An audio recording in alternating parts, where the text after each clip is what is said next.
Rumah Angkar Cynthia Bogor. Kisah horor tukang sol sepatu. Bogor selalu punya cara untuk menyembunyikan rahasianya di balik kabut sore dan deretan pohon yang menjulang.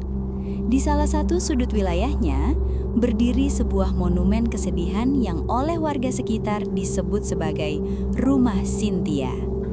Dari kejauhan, bangunan itu tampak seperti tengkorak raksasa, kosong, kelabu, dan mati. Temboknya yang dahulu putih bersih, kini dikuliti lumut hitam, dan kaca-kaca jendelanya pecah seperti mata yang melotot kesakitan.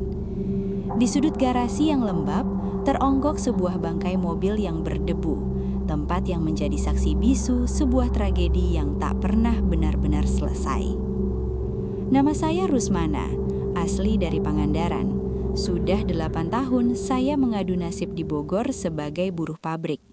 Namun, cerita ini bukan tentang saya, melainkan tentang ayah saya, almarhum Endang Riswanda. Ayah adalah seorang tukang sol sepatu keliling yang sangat setia dengan rutenya. Selama bertahun-tahun di Bogor, ia memikul kotak kayunya, berjalan dari gang ke gang, mengetuk kayu dengan martil kecilnya sambil berteriak-teriak. Tok, tok, tok, sol sepatu, sol sepatu.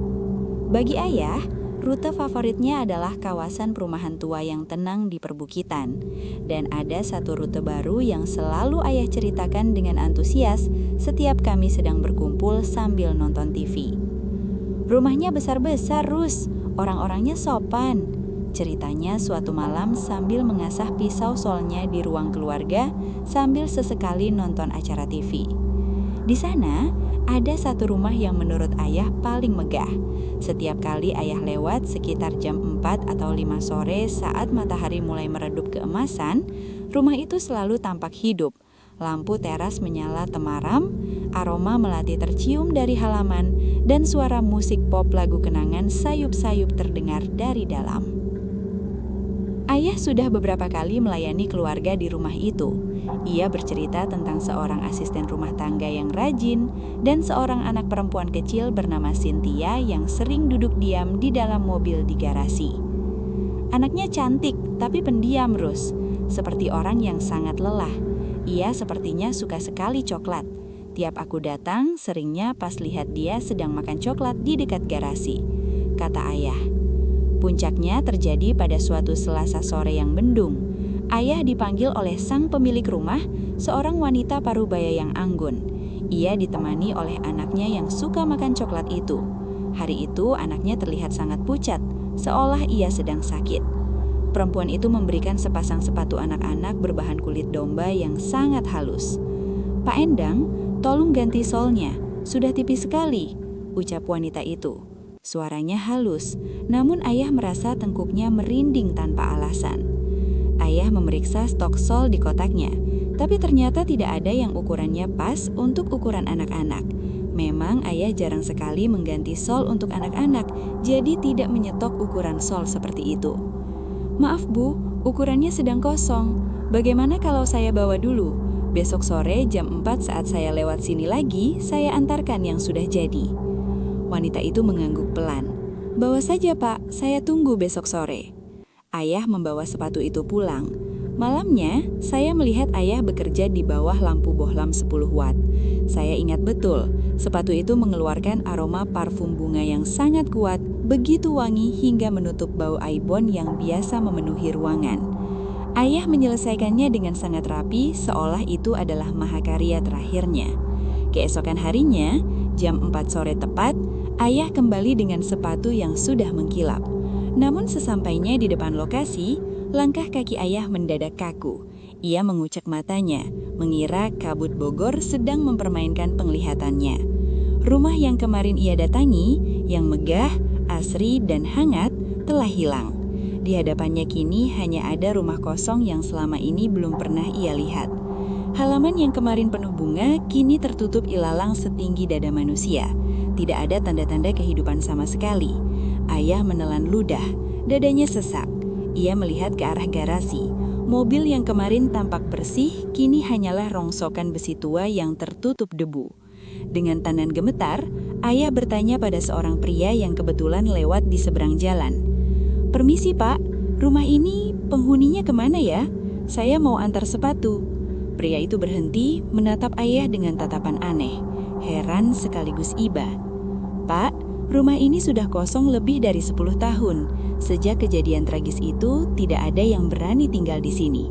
Bapak salah rumah mungkin." Ayah menggeleng kuat. Ia segera membuka tas kerjanya untuk menunjukkan sepatu kulit yang ia bawa sebagai bukti.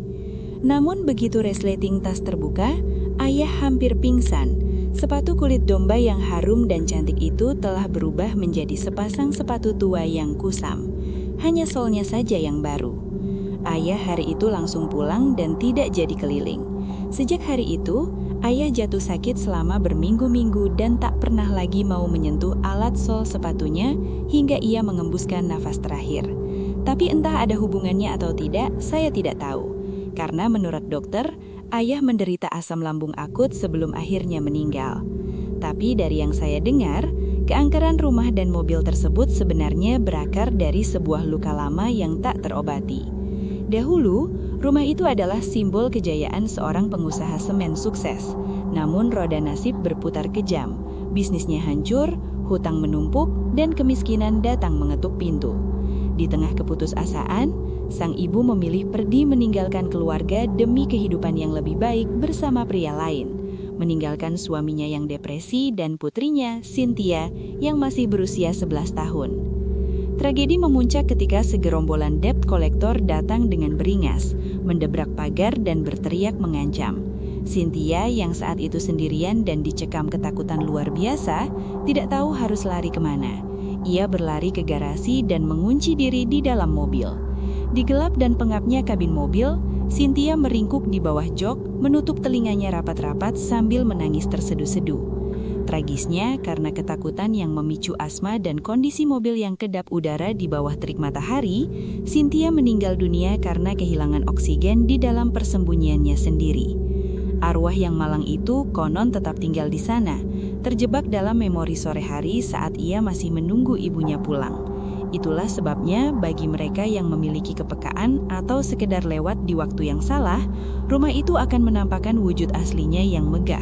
Sebuah fatamorgana dari masa lalu yang berusaha menutupi kepedihan yang teramat sangat. Begitulah kisah ayah saya, seorang tukang sol sepatu di Bogor.